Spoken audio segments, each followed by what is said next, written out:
Good morning friends, कैसे हैं आप सब। उम्मीद करता हूँ आप सब बेहतर होंगे और आपकी तैयारी भी बेहतर चल रही है। तो भाई आप नोट्स बना रहे हैं।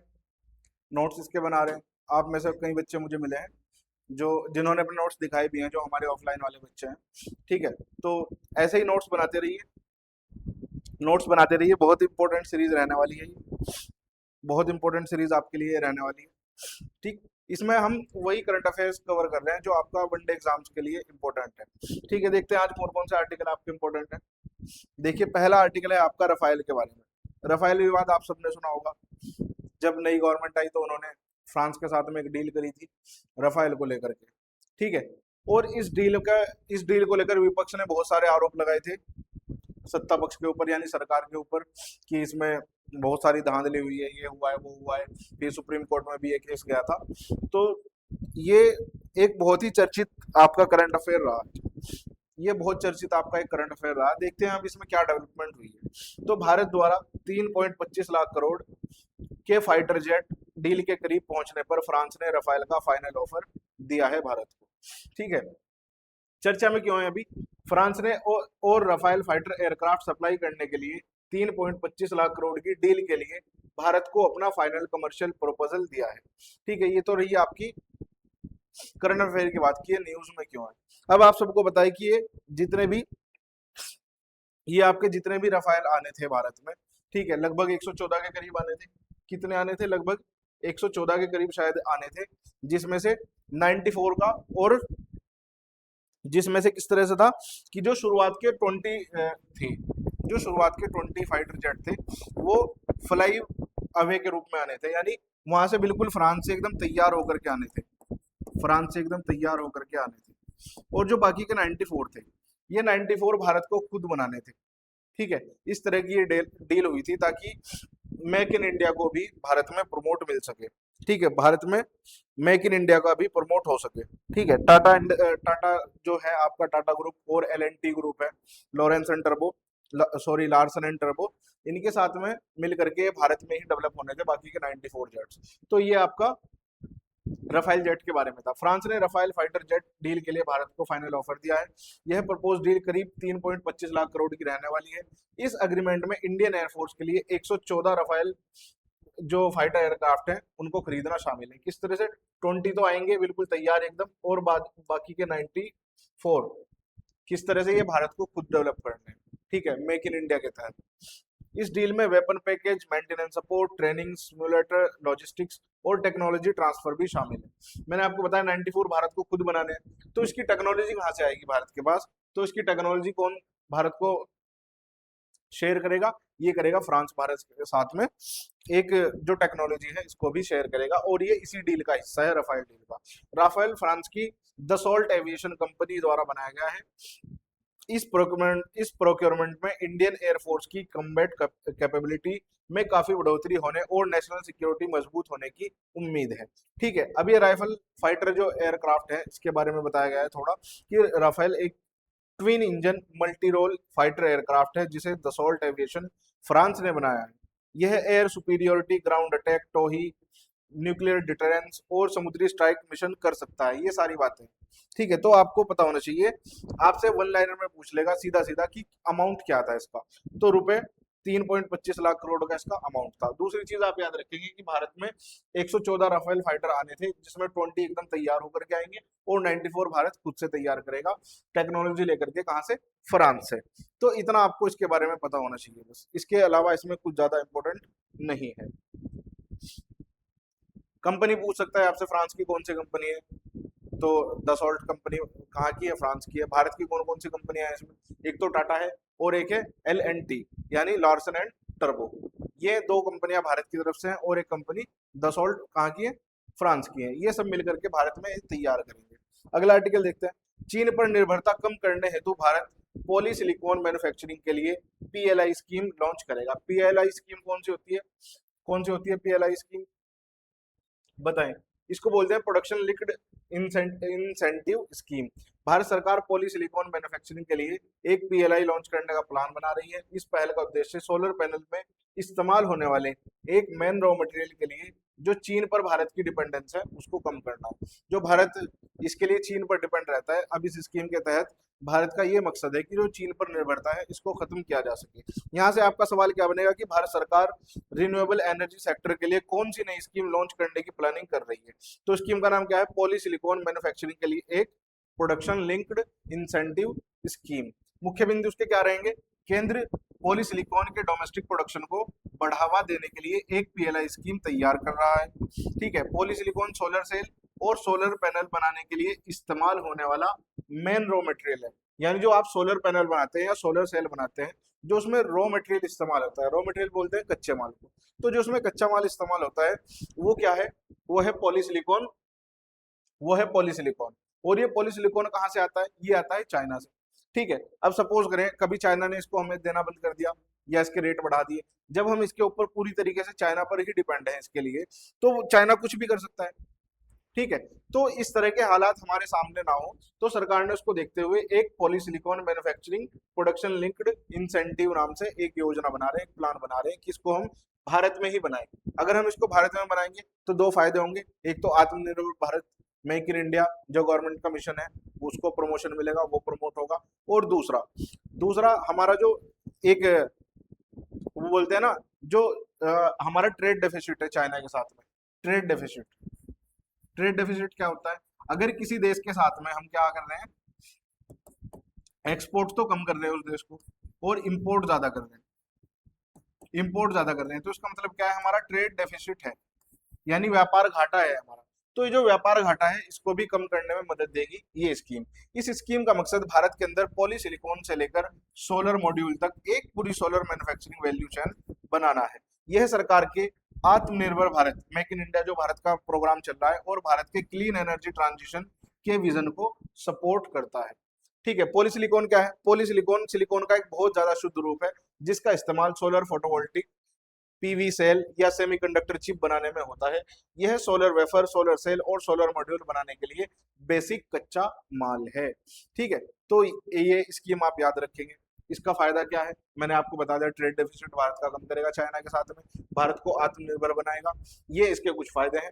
और सबसे बड़ा फायदा कि हम जो चाइना के ऊपर डिपेंड है, हमारी अभी हम आप देख रहे हैं कि हम क्लीन एनर्जी के ऊपर बहुत ज्यादा अपना जो है जोर दे रहे हैं। भारत सरकार बहुत ज्यादा जोर दे रही है किसके ऊपर, क्लीन एनर्जी ट्रांजिशन की तरफ, कि जो ऊर्जा के पारंपरिक स्रोत हैं, ठीक है, उनसे हट करके हम क्या करें, हम नवीकरणीय जो स्रोत है ऊर्जा के, उनकी तरफ हम स्विच कर सके।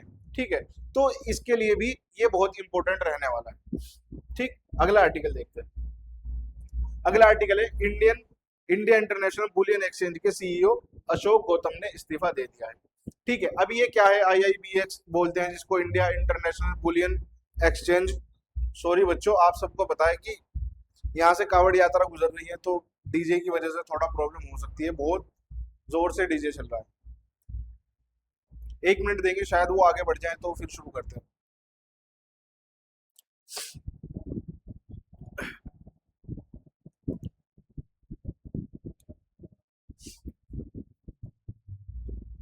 चलिए देखते हैं। सबसे पहले आपको पता होना चाहिए बुलियन क्या है। ये आप बार बार न्यूज में सुनते हैं बुलियन, बुलियन क्या होता है। आप में से कोई बता सकता है मुझे बुलियन क्या होता है, बता सकता है आप में कोई बुलियन को?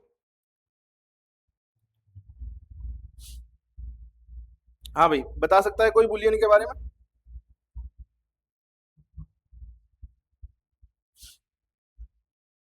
बता सकता है कोई बुलियन के बारे में?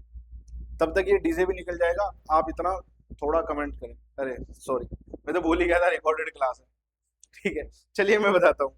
तो बुलियन क्या है, ये जो आपकी मेटल्स होती हैं जैसे सोना और चांदी, खास तौर पर इसमें दो ही जो धातु है उनको शामिल करते हैं, सोना और चांदी, इनका शुद्ध रूप इसमें शामिल होता है। जैसे 24 कैरेट गोल्ड को आप शुद्ध बोलते हैं, शुद्ध सोना 24 कैरेट गोल्ड को।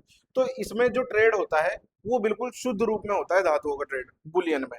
ठीक है, ये होता है आपका बुलियन, ये होता है आपका बुलियन। अत्यधिक शुद्धता वाली कीमती धातुओं को हम बोलते हैं बुलियन। ठीक, अब चर्चा में क्यों है, इंडिया इंटरनेशनल बुलियन एक्सचेंज जिसको IIBX बोलते हैं, इसके मैनेजिंग डायरेक्टर और सीईओ अशोक गौतम ने अपने पद से इस्तीफा दे दिया। उनका इस्तीफा ऐसे समय में आया जब एक्सचेंज को ट्रेडिंग वॉल्यूम बढ़ाने और भारत के बुलियन मार्केट में हिस्सेदारी बढ़ाने में चुनौतियों का सामना करना पड़ रहा है। ठीक है, अब आपको इसमें पता होना चाहिए कि एक तो कि इस्तीफा किसने दिया है। ठीक है, तो आप बताएंगे अशोक गौतम ने दिया इस्तीफा। कहां से इस्तीफा दिया है? आईआईबीएक्स के ये एमडी थे और सीईओ थे, अब इन्होंने उस पद से इस्तीफा दे दिया है। अब आपको दूसरी चीज पता होनी चाहिए आईआईबीएक्स के बारे में। ठीक है, आईआईबीएक्स को 2022 में गुजरात के गिफ्ट सिटी में बनाया गया था। ठीक है, इंडिया इंटरनेशनल बुलियन एक्सचेंज यानी आईआईबीएक्स भारत का पहला इंटरनेशनल बुलियन एक्सचेंज है, जिसे 2022 में गुजरात के गिफ्ट सिटी में इंटरनेशनल फाइनेंशियल सर्विसेज सेंटर में लॉन्च किया गया था। यह सोने और चांदी की ट्रेडिंग और इंपोर्ट के लिए एक ट्रांसपेरेंट प्लेटफॉर्म देता है और इसका मकसद भारत को ग्लोबल बुलियन ट्रेडिंग हब बनाना है, कि भारत में जो कीमती धातुएं हैं सोना चांदी जो इनका व्यापार होता है उसका हब बनाना है भारत को। ये इस मकसद के तहत इंडिया इंटरनेशनल बुलियन एक्सचेंज आईआईबीएक्स की स्थापना की गई थी। ठीक है, आपका क्वेश्चन बनेगा इंडिया इंटरनेशनल बुलियन एक्सचेंज के मैनेजिंग डायरेक्टर और सीईओ के पद से किसने इस्तीफा दिया? तो अशोक गौतम ने दिया है। बुलियन मैंने आपको बता दिया क्या है, ये जो अत्यंत कीमती धातुएं हैं उनका शुद्ध रूप है जिसको हम बोल देते हैं बुलियन। इसमें जो सोने के सिक्के हैं वो शामिल होते हैं शुद्ध रूप में, जो छड़ें होती हैं और या आप जिसको बोल देते हैं सिल्लियां, ठीक है, धातु की सिल्लियां, तो वो सब इसमें शामिल होता है और वो शुद्ध रूप में ही उसका व्यापार होता है। ठीक है, ये ऐसा नहीं है जैसे कोई डिजाइनर ज्वेलरी वाला है उसने कोई सिक्का बना दिया डिजाइनिंग, ठीक है, डिजाइनिंग करके कोई सिक्का बना दिया, ठीक है, अब तो 10 पता नहीं 12-14 कैरेट तक का भी सोना मिलता है। लेकिन ये जो बुलियन में सोना शामिल होता है चांदी शामिल होता है, इसकी जो स्टैंडर्ड है वो बहुत ऊंचे होते हैं। ठीक है, 24 कैरेट गोल्ड अगर है तो ही वो शुद्ध बुलियन होगा। ठीक है, तभी उसको हम इसमें शामिल करेंगे और उसका ट्रेड कर सकेंगे। तो ये आपको याद रखना है बुलियन के बारे में। आगे चलते हैं, कौन सा आर्टिकल आगे देखते हैं और कौन सा आर्टिकल है? Birth right citizenship. Birth right citizenship कहाँ की है? यूएस ने बर्थ राइट सिटीजनशिप पर नए नियम जारी किए हैं, टेम्परेरी वीजा होल्डर्स के बच्चों पर इसका असर देखने को मिलेगा। अब ये चर्चा में क्यों है? क्योंकि जो यूनाइटेड स्टेट्स है इसने बर्थ राइट सिटीजनशिप को लागू करने में बदलाव करते हुए नए एग्जीक्यूटिव ऑर्डर जारी किए हैं। नए नियमों के तहत कुछ टेम्परेरी वीजा होल्डर्स यानी जो ऐसे लोग हैं वहां पर जिनके पास में टेम्परेरी वीजा है, ठीक है, तो जो टेम्परेरी वीजा होल्डर्स हैं और बिना डॉक्यूमेंट वाले इंटीग्रेट इमिग्रेंट्स जो यूएस में पैदा हुए बच्चे हैं इनके, ठीक है, उनको अब ऑटोमेटिकली यूएस सिटीजनशिप नहीं मिल सकेगी। ठीक है, यानी जो ऐसा व्यक्ति था जिसके पास में टेम्परेरी वीजा था, अब वो अमेरिका में रह रहा है और वहां पर उसको बच्चे उसके यहाँ पर किसी बच्चे का जन्म हुआ तो अब उसको ऑटोमेटिक जो सिटीजनशिप पहले मिल जाती थी अब वो नहीं मिल सकेगी नए नियमों के अनुसार। ठीक है, बर्थ राइट सिटीजनशिप क्या है? जन्म सिद्ध नागरिकता वह नियम है जिसके तहत कोई व्यक्ति किसी देश में पैदा होने पर अपने आप उस देश का नागरिक बन जाता है, भले ही उसके माता पिता की राष्ट्रीयता कुछ भी हो। ठीक है, यूनाइटेड स्टेट्स में यह नियम यूएस संविधान के 14वें संशोधन पर आधारित है जिसे 1868 में अपनाया गया था। बहुत सिंपल सा क्वेश्चन यहाँ से बनेगा कि जो बर्थ राइट सिटीजनशिप के जो अधिकार थे हाल ही में किस देश ने उनको चेंज किया है? तो उनमें चेंज किया है आपका यूनाइटेड स्टेट्स ने। आपके वन लाइनर क्वेश्चन बनने वाले हैं, आपको इतना सब जानने की जरूरत नहीं है, फिर भी मैंने आपको बता दिया बर्थ राइट सिटीजनशिप क्या है। ठीक है, कुछ देशों में होता है ऐसा, जैसे अगर उनके माता पिता उस देश के नागरिक नहीं भी है, अगर उस देश में उस बच्चे का जन्म हुआ है, ठीक है, तो वो उसी देश का नागरिक माना जाएगा। लेकिन अब जो नए नियम आ रहे हैं उसके अनुसार यूएस में इस तरह की चीजें नहीं होंगी। ठीक है, जो टेम्परेरी वीजा होल्डर्स है उनके बच्चों का अगर जन्म होता है अमेरिका में तो वो वहां के सिटीजन अब नहीं रहेंगे। ठीक है, अगली न्यूज क्या है? बाबरी मस्जिद जांच कमीशन के हेड जस्टिस एम एस लिब्रहान का 87 साल की उम्र में निधन हो गया। तो जब बाबरी मस्जिद की कार्यवाही हुई थी उस समय एक सरकार ने कमीशन बनाया था लिब्रहान कमीशन, और इस कमीशन को हेड कौन कर रहे थे? ये बेसिकली जांच आयोग था, ये जांच कमीशन था, एक जांच करने के लिए बनाया गया था कि ये जो इंसिडेंट हुआ है, ठीक है, ये किस तरह से इसमें जिम्मेदारी किसकी है। ठीक है, तो उन सभी पहलुओं पर जांच करने के लिए बनाया गया था लिब्रहान कमीशन। लिब्रहान कमीशन ऑफ इंक्वायरी 16 दिसंबर 1992 को कमीशन ऑफ इंक्वायरी एक्ट 1952 के तहत बनाया गया था। बाबरी मस्जिद गिराए जाने के कुछ ही दिनों के बाद इसे पंजाब और हरियाणा हाईकोर्ट के रिटायर्ड जस्टिस एम एस लिब्रहान ने हेड किया था, उसी के नाम पर इसको हम बोलते हैं लिब्रहान कमीशन। तो आपसे सवाल यही बनेगा कि किस कमीशन को हेड किया था लिब्रहान कमीशन जस्टिस एम एस लिब्रहान ने? तो लिब्रहान कमीशन को। ये आपसे पूछ लेगा लिब्रहान कमीशन किस बारे में था। ठीक है, तो लिब्रहान कमीशन आपको याद रखना है, न्यूज में इसलिए है क्योंकि जो जस्टिस थे जो न्यायाधीश थे जिन्होंने इसको हेड किया था, इसकी अध्यक्षता की थी, उनका हाल ही में निधन हुआ है। ठीक है, तो आपको इतना इसके बारे में जानकारी रखनी है। Justice Manmohan Singh, M S Liberhan, जिन्होंने 1992 में बाबरी मस्जिद गिराए जाने की जांच करने वाले लिब्रहान कमीशन को हेड किया था, का 87 साल की उम्र में निधन हो गया। उन्हें भारत के इतिहास में सबसे लंबे समय तक चलने वाले जांच कमीशन में से एक को लीड करने के लिए जाना जाता था। अब ये जो लिब्रहान कमीशन था, ये अब तक जितने कमीशन भारत में जांच के लिए बने हैं उनमें सबसे लंबे जो चले हैं, ठीक है, उनमें सबसे लंबे जो चले हैं उनमें से एक था। ठीक है, 16 दिसंबर 1992 को गिराए जाने के 10 दिन बाद इसको बनाया गया था और लगभग 17 साल की जांच के बाद कमीशन ने 2009 में अपनी रिपोर्ट सौंपी थी। यानी 1992 में बना गया और 2009 में अपनी रिपोर्ट सौंप रहा है, तो इसका मतलब है लगभग 17 साल तक ये जांच कमीशन इसकी जांच कर रहा था। ठीक है, तो लिब्रहान कमीशन आपको याद रखना है। सरकार ने आईएमएफ और एडीबी में सीनियर ब्यूरोक्रेट्स के अपॉइंटमेंट को मंजूरी दी है। ठीक है, और किसको नियुक्त किया गया है? आईएमएफ में किसको नियुक्त किया गया है? वी अनंता नागेश्वरन को। भारत सरकार ने बड़े इंटरनेशनल फाइनेंशियल इंस्टीट्यूशंस में भारत को रिप्रेजेंट करने के लिए 2 सीनियर ब्यूरोक्रेट्स को अपॉइंटमेंट को मंजूरी दी है।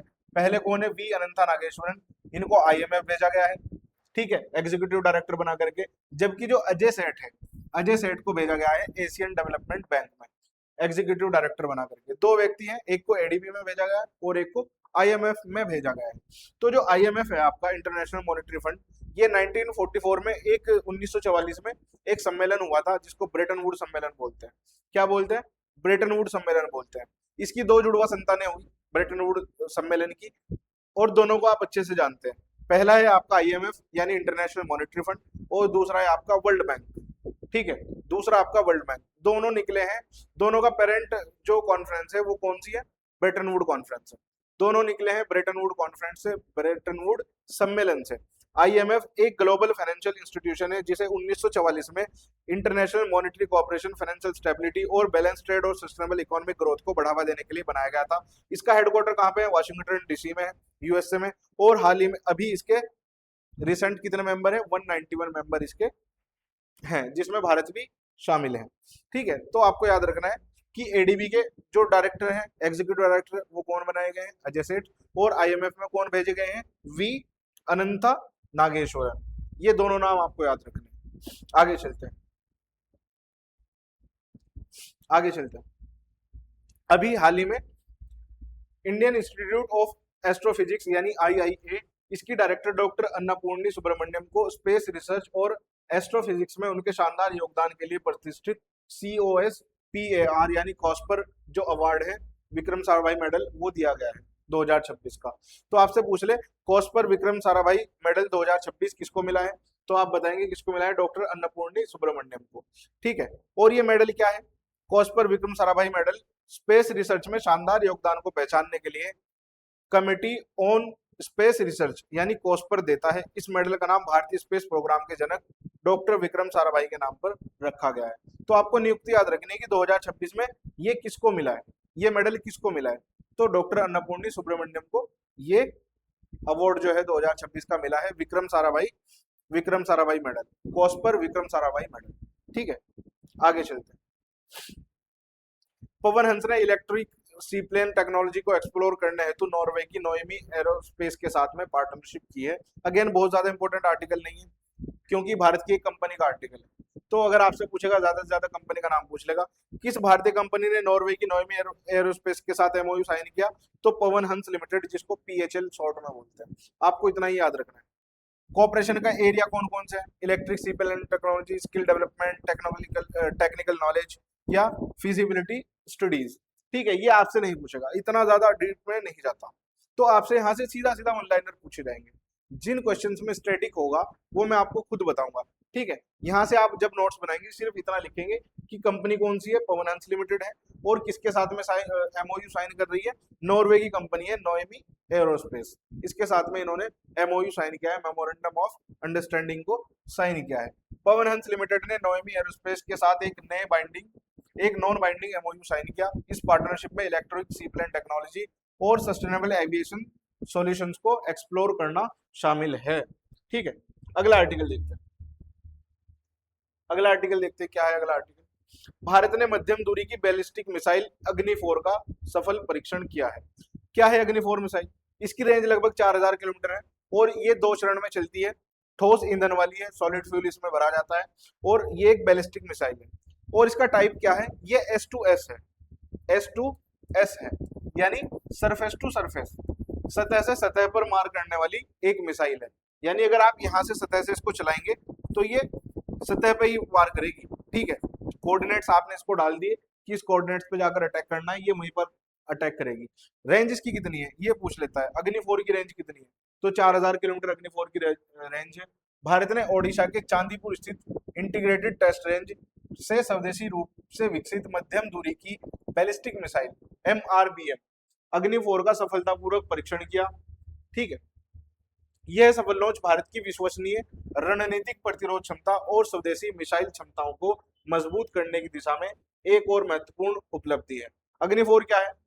परमाणु क्षमता रखने वाली, सतह से सतह पर मार करने वाली बैलिस्टिक मिसाइल है, जिसे DRDO ने भारत की अग्नि 4 मिसाइल श्रृंखला के तहत विकसित किया है। ठीक है, यानी ये अग्नि सीरीज की चौथी मिसाइल है, इसलिए इसका नाम क्या है? अग्नि 4 है। इसको डेवलप किसने किया है? आपसे क्वेश्चन पूछ लेगा कि अग्नि 4 को डेवलप किसने किया है, तो DRDO ने किया है। आपसे पूछ लेगा अग्नि 4 का टाइप क्या है, तो इसका टाइप है S2S, यानी सतह से सतह पर मार करने वाली बैलिस्टिक मिसाइल। आपसे पूछ लेगा कि क्या परमाणु क्षमता रखती है? हाँ रखती है। आपसे पूछेगा कि इसकी रेंज कितनी है, तो 4000 किलोमीटर इसकी रेंज है। आपसे पूछेगा कि ये किस ईंधन पर चलती है, सॉलिड पर, लिक्विड पर या गैस पर, तो ये सॉलिड फ्यूल पर चलती है। ठीक है, इतनी चीजें आपसे अग्नि 4 के बारे में पूछ सकता है जो आपको पता होना चाहिए। आज का आखिरी आर्टिकल क्या है? आर प्रज्ञानंद ने अपना पहला सेंट लुइस रैपिड और ब्लिट्ज खिताब जीता है। ठीक है, भारतीय ग्रैंड मास्टर आर प्रज्ञानंद ने सेंट लुइस मिसौरी यानी USA में आयोजित ग्रैंड चेस टूर, जो शतरंज का एक खिताब है, उसको जीता है 2026 में। एक राउंड बाकी रहते हुए अपना पहला सेंट लुइस रैपिड और ब्लिट्ज खिताब जीत लिया है। ठीक है, ग्रैंड चेस टूर GCT के बारे में। GCT दुनिया के शीर्ष ग्रैंड मास्टर की भागीदारी वाले बेहतरीन अंतरराष्ट्रीय शतरंज टूर्नामेंटों की एक वार्षिक श्रृंखला है। तो इनको क्या मिला है इसमें? इनको इसमें $50,000 का इनाम मिला है, $50,000 का इनाम मिला है। और इसकी स्थापना हुई थी 2015 में GCT की। आयोजक इसके कौन है? ग्रैंड चेस टूर एसोसिएशन इसका क्या है? आयोजक है। और इसका फॉर्मेट है क्लासिकल, रैपिड और ब्लिट्ज। इतना सब आपसे नहीं पूछेगा, आपसे पूछेगा कि हाल ही में आयोजित हुआ था एक ग्रैंड चेस टूर 2026 का, जो सेंट लुइस रैपिड है, उसको किसने जीता है? सेंट लुइस रैपिड को। ठीक है, तो किसने जीता है? आर प्रज्ञानंद। कहाँ के हैं? भारत के हैं। इसकी इनामी राशि कितनी मिली है इनको? $50,000 इनको इसकी इनामी राशि मिली है। तो आज के करंट अफेयर में इतना ही आर्टिकल आपके थे। ठीक बहुत ज्यादा स्टैटिक्स इसमें आज नहीं था। ठीक है, आज ज्यादा वन लाइनर ही थे। ठीक, तो ये आपको पढ़ने में भी आसानी होगी। बस इनके आपको जो नोट्स निकालने हैं ना, बिल्कुल पॉइंट टू पॉइंट निकालना है। बाकी जो मैं आपको स्टैटिक बताता हूँ ना, वो नोट्स में जरूर लिखा करें। जो मैं आपको स्टैटिक्स बताता हूँ वो नोट्स में जरूर लिखा करें। ठीक है, ये तो आपको मिल जाएगा, आप कोई मैगजीन उठा करके पढ़ लोगे, आपको ये वहां पर मिल जाएगा, लेकिन स्टैटिक नहीं मिलेगा। तो स्टैटिक आप लिखा करें जब मैं बताता हूँ। ठीक है, चलिए मिलते हैं फिर हमारी अगली क्लास में।